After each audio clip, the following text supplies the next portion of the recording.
Iniciamos este momento en el nombre del Padre, del Hijo y del Espíritu Santo. Amén. Te damos gracias, Señor, por esta mañana, por este día que podemos compartir. Fortalécenos, Señor, a cada uno de nosotros para que con alegría vivamos, viviendo nuestra fe, confiando siempre que tú nos acompañas. Te pedimos, oh Santo Espíritu, que ilumines nuestras mentes y nuestros corazones en este espacio de coloquio formativo que tendremos sobre los Santos Padres. Hoy sobre los Padres Capadocios. Abre nuestra mente y nuestro corazón. Te lo pedimos a ti que vives y reinas por los siglos de los siglos. Amén. Amén. En el nombre del Padre, del Hijo y del Espíritu Santo. Amén. Completa libertad que da el amor, en pureza y humildad, vive en Dios y en completa libertad. Quien vive el amor, en pureza y humildad, vive en Dios. No existe mayor riqueza. Buenos días, queridos hermanos y hermanas, bienvenidos sean todos a este tu programa, Tu Parroquia al Día. Hoy hemos subido al cielo, estamos en el barrio Espinos en San Lorenzo con el Padre Baltasar Núñez, hermano de Padre Felito, y aquí desde la Montaña Santa, el Santuario de la Virgen del Carmen, hoy vamos a tener un programa especial donde vamos a estar hablando en compendio de lo que ya veníamos hablando en semanas anteriores. Estamos hablando de lo que son la patrística y algunos padres de la iglesia, qué aportan y qué beneficios tenemos nosotros hoy en día gracias a estas personas que se llaman padres de la iglesia.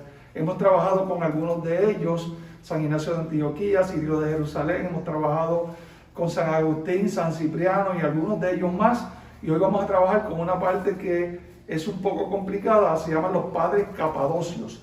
Fueron 3 padres que aportaron mucho a nuestra fe hoy en día y que estuvieron mucho antes de San Agustín, que trabajamos en las semanas anteriores. Hoy la persona que va a estar con nosotros se llama el Padre Baltasar Núñez, párroco de aquí, del Santuario de la Virgen del Carmen. Le voy a pedir que él se presente y comenzaremos a hablar de estos padres capadocios. Pues buenos días o buenas tardes a los que se comunican y se lanzan se comunican en otro momento, en otro horario. Mi nombre, ya lo dijo el diácono José Miguel, Padre Baltasar Núñez. Estoy aquí como rector de este santuario y a la vez he sido párroco.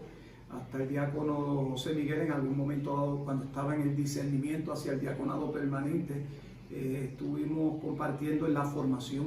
Yo estaba como profesor. Mi área es de trabajo tanto en la teología moral, teología dogmática, y por eso compartimos un poco uno de los puntos cruciales de los cuales ustedes están profundizando, una de las etapas de la historia de la iglesia que se le conoce como la época patrística. La época patrística hizo cimentar las bases de las verdades de fe que nosotros creemos. No se puede quitar, no se puede desvincular de este proceso lo que se conocen los siglos segundo, tercero, cuarto, quinto y un poco más específicamente, y sexto específicamente, esa época crucial de lo que se conoce como la patrística.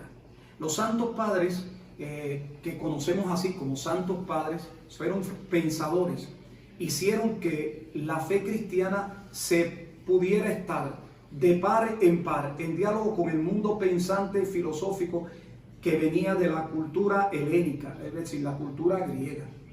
Tengo que decir que en el mundo antiguo no todo el mundo tenía la oportunidad de tener la capacidad de poder expresar a través de las ideas sistemáticas, pensadas, como fueron estos grandes pensadores. Tomando esto en cuenta, tengo que decir que hay 2 líneas de pensamiento en la patrística. Se llama la línea griega, que tuvo que tomar esta parte que estaba cerca, obviamente, con la influencia fuerte de la cultura helénica, y está la línea latina. El fin de la semana pasada estuvieron ustedes meditando sobre San Agustín, que ya va a tomar otra línea de la línea latina. Los padres que nos tocan a nosotros hoy reflexionar tienen que ver, diácono José Miguel, sobre la línea de la tradición griega. ¿Por qué se llaman capadocios, padre? Padres capadocios. Qué bueno que me lo preguntas. Se llama los padres capadocios porque vienen de la región de lo que era la antigua Asia Menor. En el mundo, si ustedes buscan sus Biblias, en la parte de atrás generalmente colocan los mapas, y en la parte al frente a veces tienen mapas de cómo era el mundo en la antigüedad, e inclusive se pueden tomar los mapas de los viajes de San Pablo, y ustedes descubrirán que San Pablo fue llegando en distintos lugares, y la extensión Asia Menor y Capadocia era el lugar donde quedaba Capadocia. Como hay una influencia televisiva fuerte de las producciones turcas, pues hay que decir que Capadocia quedaba donde estaba Turquía, definitivamente. Y son de esa área, son filósofos, teólogos. No había distinción en ese espacio, estaba empezándose a vivir. Ya ustedes han podido estudiar Padre Miguel me decía que habían estado estudiando otro de los padres, creo también San Cipriano, entre otros. Les tengo que decir que propiamente la reflexión con el mundo en las categorías ya no judías, sino en las categorías mentales griegas, comenzó específicamente con un mártir que se conoce como San Justino. San Justino vivió a mediados del siglo II. Anteriormente pertenece a la época patrística, pero no entraban en este tipo de diálogo. Encontramos escritos como los escritos del pastor de Hermas, la Didageo, la doctrina de los 12 apóstoles, o ustedes que estuvieron viendo un poquito de la patrística a San Ignacio de Antioquía, pero no es hasta San Justino, que era un filósofo, y que hace poco celebramos el 1 de junio, su celebración, su memoria, que empezó a dialogarse, pero ya no en las categorías del mundo judío, que tenía toda una trayectoria desde la historia de la salvación, sino con la forma de pensamiento del mundo griego. Y ahí entonces cuando vienen las matizaciones, a nosotros cuando lo vemos sin este análisis para entender y ubicarnos en el lugar, lo vemos anacrónico de por qué se recalcaba en puntualizar temas como homuncios, que es en el concilio de los primeros concilios de la iglesia, sobre la naturaleza, la esencia de Dios sobre sí mismo, y eso lo encontramos. Tomando en cuenta esto, para no detenernos mucho, Padre José, en esta disquisición que ustedes van a continuar meditando, los padres capadocios se le llaman así a los tres, a saber, San Basilio el Grande, también se le llama el Magno, Gregorio de Nisa, los dos eran de Nisa, y Gregorio Nacianceno. Ellos eran padres para los años, prácticamente siglo IV, del 320 en adelante. Sí. Es la historia de estos tres padres capadocios. Sí, es cierto. Y dos de ellos eran hermanos. Dos de ellos eran hermanos. No, y no solamente eso. Los dos hermanos que nos atañen, que se le conocen como padres capadocios, venían de una familia, los dos, San Basilio y San Gregorio, venían de una familia cristiana. Y tenían a su vez la posibilidad de estudiar. Para ustedes que nos están viendo a través de estos medios, y quizás algunos también en Estados Unidos, los técnicos que tenemos aquí son jóvenes que están en proceso de discernimiento, jóvenes que están ayudando, nos ayudan en la edición con ellos. Imagínense ustedes los jóvenes que se les brinda la oportunidad de estudiar. Hoy por hoy hay gente que no quiere estudiar, pero en el mundo antiguo no era así. El que tenía la posibilidad de conseguir a alguien que les enseñara, les seguía. De ahí que se habla de escuelas en el mundo de la patrística. Posteriormente este programa hablarán de la escuela de Alejandría y la escuela también, como líneas de pensamiento. Ellos tuvieron la oportunidad de formarse porque tenían tanto a su abuela y tuvieron una hermana que se llamaba Macrina, que fue abadesa, y procuró que estos hermanos también se formaran. En esos estudios, cuando estaba San Basilio, conoce a San Gregorio Nacianceno, y de ahí la relación de amistad que existe y se les une como un conjunto.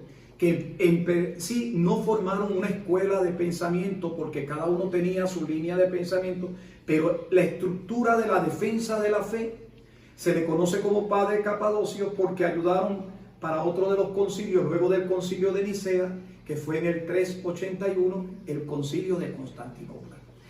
Quizás en esta parte no podemos nosotros, en este programa que es breve, ¿verdad, José Miguel? Ahí, pero José Miguel sabe que ellos van profundizando mucho más. Curiosamente, en la época patrística se ve unido la reflexión de la persona de Cristo con una reflexión sobre la Trinidad, el misterio trinitario, y guarda relación con lo que ustedes están tratando, del enfoque que están llevando de cómo se conforma la iglesia y la vivencia, obviamente, de los sacramentos. Los padres capadocios más bien tratan de ayudar e iluminar luego del concilio de Nicea, en esa área de Capadocia, que ahora es Turquía, específicamente, en lo que era la verdad de fe sobre el Dios en quien creemos. Recuerden que el cristianismo se define como monoteísmo trinitario. Es todo un proceso que fue llevando sobre él. Entonces, y que en aquellas primeras comunidades no era aceptado así. Y había diferentes vertientes y diferentes corrientes que rodeaban a estos padres capadocios, que ellos tenían que pues, tratar de exponer lo que ellos entendían que era lo correcto. Y eso los llevaba a fricción y choque. claro que sí. Y ahí es donde comienza la historia de estos padres. Padres, ¿qué aportan estos tres padres capadocios que son tan importantes para el siglo IV, principios del siglo IV? ¿Qué aportan a la iglesia que para nosotros hoy en día, para estos jóvenes y las personas que nos están viendo, podamos decir, wow, el aporte de estos tres padres capadocios todavía al día de hoy se mantiene su enseñanza y es lo que ellos habían dicho, como lo habían explicado? ¿Cómo podemos llegar a esas conclusiones? Yo sé que de los tres, el que más aporta y de lo que más podemos hablar es San Basilio. Los tres escribieron, pero el que más se conoce, sus escritos que han perdurado, son San Basilio. Obviamente los escritos de San Basilio. Trabajaron algunos escritos en conjuntos y todo lo demás. Preparándome un poco para este momento, recordaba el escrito que recomiendo la lectura del Tratado del Espíritu Santo, el Tratado del Espíritu Santo de San Basilio el Grande. El Tratado de San Basilio el Grande nos presenta sobre la figura sobre la persona del Espíritu Santo. Estamos hablando del siglo IV. Todo comienza en el momento que comienza con la definición de aquel primer concilio, el concilio ecuménico. Hubo un primer concilio, hubo concilios particulares como la Asamblea de Jerusalén antes, pero concilio de la iglesia que había en el momento era el concilio de Nicea, que se celebró unos años antes de que nacieran estos tres, pero poco tiempo. A saber, se termina San Basilio el Grande, nació el 330, Gregorio, que era el hermano, nació 2 años después, 332.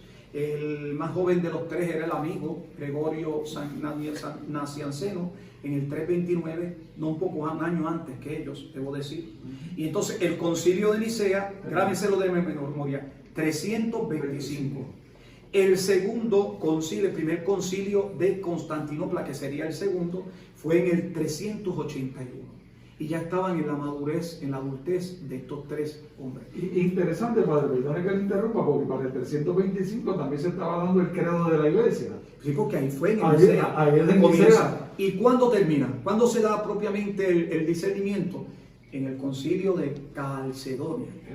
Los de Constantinopla fueron llevando el de Éfeso, ¿se acuerdan ustedes? Que posteriormente van llevando, y yo me imagino que ustedes posteriormente van a ir profundizando más sobre ello, y hasta llegar a Calcedonia, que es la definición donde aparece claramente sobre las tres personas divinas, y se presentan en el mundo cristiano, se presenta como la definición clara para ellos. No lo traigo a colación porque nos salimos un poco del tema en el momento, pero sepan que cuando había que clarificar y cuando se trata de conceptos, los conceptos tienen que ser bien definidos. Quizás a nosotros nos choca un poco cuando hablo de definir los conceptos, porque a veces el mundo occidental da por sentado, el mundo occidental es desde Europa hasta América. Nosotros damos por sentado de que todo el mundo conoce de todo. Entonces, realmente, y que estamos hablando de lo mismo. Cuando se trata, José Miguel, por ejemplo, de la visión del ser humano, antropológica, a veces nosotros pensamos que estamos entendiendo el mismo concepto del ser humano. Por eso la definición conceptual es clave, y esta época de la patrística marcó constantemente para definir lo que eran las verdades de fe frente a lo que serían los errores. A saber, el concilio de Nicea, que precedió a los tres grandes hombres que planteaban en el momento, y que quiero, si me permiten, compartir un poquito de una de las aportes grandes que fuera de las cámaras hablábamos con el diácono José Miguel sobre la cuestión social de San Basilio en particular. Les he señalado que antes de que se pronunciara el primer concilio, que era el de Nicea 325, comenzó desde finales del siglo III hasta la definición que surge con Nicea, una herejía, y eran cristianos. Uno de los puntos que una vez me hicieron una pregunta en un curso que yo tomé de introducción a la teología trinitaria cuando estaba por allá en la Gregoriana, ¿los herejes eran cristianos? Entonces, uno se queda pensativo. Bueno, entonces hay errores que vienen del mundo gnóstico, del mundo del pensamiento gnóstico, pero en general los errores venían de gente cristiana. No es de extrañar que había monjes, que habían religiosos, que habían hasta obispos o diáconos específicamente. Y surge a finales del siglo III, por allá por la década del 290, por ahí del 290 aproximadamente, una persona que se dice, algunos dicen que era monje, que era diácono o que era sacerdote. A veces no hay concordancia, principalmente pongamos que era sacerdote, que se conoció como Ario, que decía, y escuchen bien, nosotros como católicos no aceptamos esto, que Jesucristo era verdadero hombre, pero no era de la misma naturaleza que el Padre. Por lo tanto, eso se llama el arianismo. El arianismo, que hizo mucha mella. A él tuvo que enfrentarle San Atanasio. Y eso ustedes lo escuchan en el concilio de Nicea. Enmarcado esto, ya el concilio de Nicea marcó que Jesucristo es verdadero Dios y verdadero hombre, que quedaría ya bien claramente definido en el concilio de Calcedonia, en la definición de Calcedonia. Hay unos documentos para ustedes, no es necesario que lo tengan a mano en el momento, pero la iglesia tiene todos sus documentos magisteriales en lo que se conoce con el apellido de unos autores, Dessinger Hünemann, que son los que van trabajando todo este momento fuera de las cámaras. A ustedes les haré llegar, les mostraré posteriormente sobre ello, que nos presenta entonces sobre este camino. Permítame, ya no podemos adentrarnos mucho más, pero este punto clave, sobre el momento del aporte de San Basilio, aparte del tratado del Espíritu Santo, que yo recomiendo nada más para que tengan idea. Comienza con esta frase, con este momento especial, donde señala sobre cómo se tiene que trabajar el lenguaje de la teología. Los menores detalles deben ser objeto de una auténtica de investigación auténtica, o por qué los heréticos, los herejes, ejercen tal vigilancia sobre estas pequeñas particularidades. En el caso de San Basilio, no solamente trabajó en la parte doctrinal, sino en la parte del velar que la fe siempre procurara al obispo. Por eso a él se le conoce como el obispo social. Ya después, posteriormente, ya el diácono Miguel, José Miguel, hablará un poquito, podrá tomar en el preámbulo que haga para la próxima vez que vaya tomando, simplemente les recuerdo sobre esto, cito a un autor conocido como A. Haman, que dice: Basilio no se contentó con predicar la justicia social, él dio el ejemplo cambiando el sector de la miseria en barrio de la caridad. Interesante. Organiza en los arrabales de Cesarea, una ciudad que el pueblo llamó Basilíada. El obispo la describe en una carta a Elías, gobernador de Capadocia, y dice así: quizás digan que hacemos perjuicio al bien público, levantando a nuestro Dios una casa construida y a su alrededor viviendas, una reservada al jefe, las otras inferiores y destinadas según el rango de los servidores de Dios, que pueden ser utilizadas por ustedes y por su séquito. ¿A quién perjudicamos? ¿A quién perjudicamos construyendo lugares de amparo para los extranjeros, para los que están de paso, para los que necesitan un alivio y precisan enfermeras, médicos y aún para los animales de carga y los que los montan? En estas construcciones es indispensable la concurrencia de los oficios que se necesitan para la vida o los que han sido inventados para hacerle decente. Y termina la cita diciendo que le dirigía en esta carta al gobernador de Capadocia: son necesarias también otras casas para las industrias, las cuales son otras cosas que contribuyen al ornamento del lugar, dicen bien del que nos gobierna y cuyo honor recae sobre él. A mí me llama la atención esta cita de San Basilio, porque parece como escuchar al Papa Francisco recordándonos sobre nuestra labor social. Y quiero finalizar esta sesión, este momento, ya continuarán ustedes meditando, diciéndoles, los tres, no hemos hablado de San Gregorio Nisa, del aporte grande particular de Nancianceno, de Gregorio Nancianceno, pero les quiero decir que constituyen una forma de pensamiento de la defensa de la fe, estos padres en esta región de Capadocia. Les quiero decir que Capadocia no era un lugar donde se formaba mucha gente, pero en la época en que llegaron ellos, sí comenzó a ser un punto clave donde se diseminaba la enseñanza. Y por eso se trata como un grupo en conjunto, estos padres conocidos como los padres de Capadocia, los padres capadocios. Muchas gracias a todos ustedes. Padre, entonces, resumiendo de una forma para que nos puedan comprender los hermanos que nos están mirando. Desde el comienzo de la iglesia han surgido herejías. Desde que Jesús funda la iglesia comenzaron a haber vertientes que no estaban en acorde con lo que los apóstoles querían enseñar. Y surgen unos padres, que se llama la patrística, que asumían sobre sí esa responsabilidad de llevar lo que hoy le llamamos la apologética, la defensa de la fe, para que hoy en día nosotros pudiéramos tener una fe pura, como Jesucristo le enseñó. Y entonces estos padres se han encargado de mantenerla. Y gracias a Constantino en el 325, que dijo: yo quiero que la iglesia se defina. Defínanse ya para entonces yo poder saber qué es lo que voy a defender y qué es lo que voy a plantear. Y que tenemos ese gran credo que recoge prácticamente toda esta enseñanza de estos padres, de estos patrísticas y de estos padres capadocios. Que hoy en día, gracias a eso, nos damos cuenta que tenemos una sola iglesia, una sola fe, un solo camino, y que creemos en la Trinidad, creemos en la Eucaristía y creemos en todos los sacramentos de la iglesia, porque estos padres dieron su vida por eso que creían. Claro. Y nos lo han dejado como legado. Claro que sí.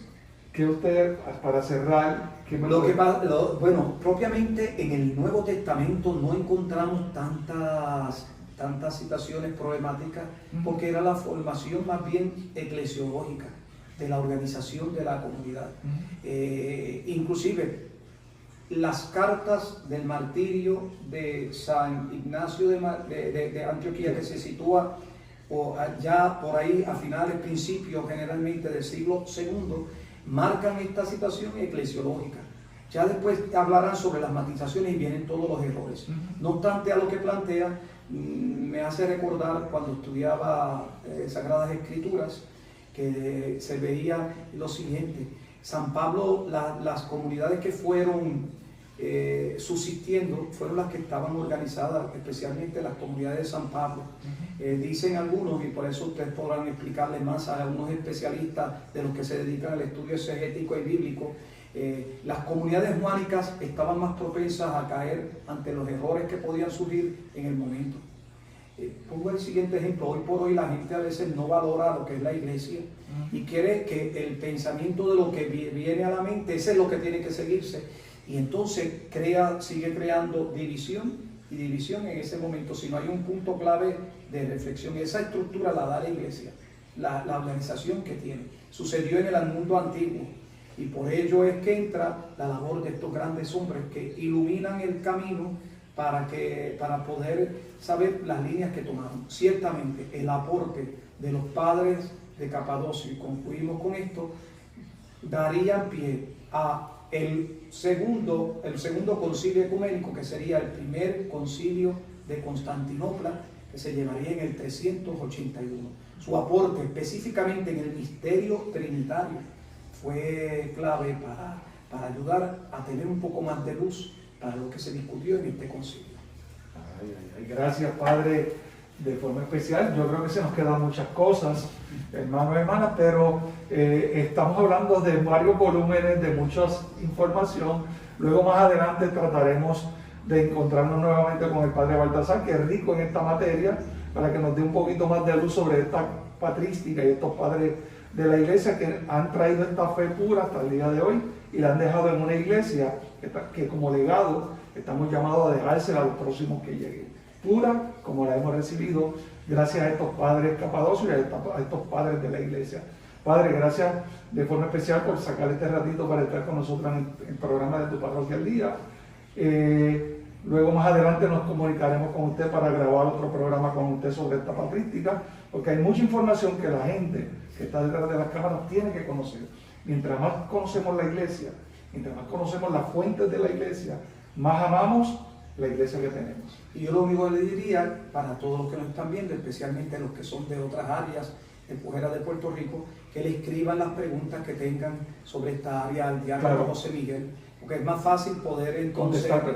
Sí. Hágame llegar las preguntas y haremos un programa con el Padre contestando las preguntas o dudas que tengamos sobre esta historia de la patrística y lo que es la historia de la iglesia y las herejías y todos los concilios, sínodos, todo lo que ha ocurrido en este tiempo para llegar hasta el Papa Francisco, que es la iglesia que nos ha tocado vivir hoy.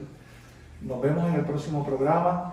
De forma especial le voy a pedir al Padre que hoy nos eche la bendición a cada uno de nosotros. El Señor esté con todos ustedes. Y con tu espíritu. La bendición de Dios Todopoderoso, del Padre, del Hijo y del Espíritu Santo descienda sobre ustedes y les acompañe siempre. Amén. Nos vemos en el próximo programa, hermanos. Completa libertad que da el amor, en pureza y humildad, vive en Dios y en completa libertad. Quien vive el amor, en pureza y humildad, vive en Dios. No existe mayor riqueza